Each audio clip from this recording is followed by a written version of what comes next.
podcast series that chronicles your stories. So today we have Philosophy on the phone with us. How are you doing, Philosophy? I'm doing great. How are you? Great. All right. So I'm sure you guys all know that Philosophy is one of our new featured authors.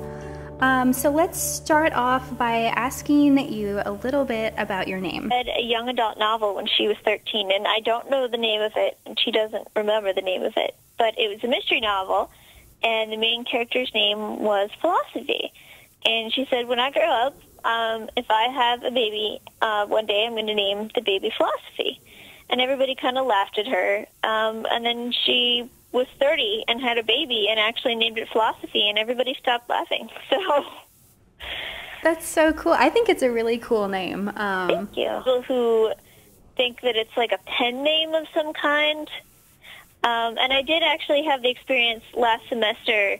There was a security guard at Vassar College where I went to school, and we all had to go get wristbands for a senior party to prove that we were seniors. And I have a couple of different meanings. What did you have in mind? I kind of wanted to have my name in there, and I think sometimes I sort of veer into personal journal mode, but I sort of wanted to make sort of a clean break with all of the sort of personal journaling that I'd been doing and sort of just start this whole new experiment. So I went with a new Philosophy. I thought it sounded sort of intrepid. So how does blogging with a paper?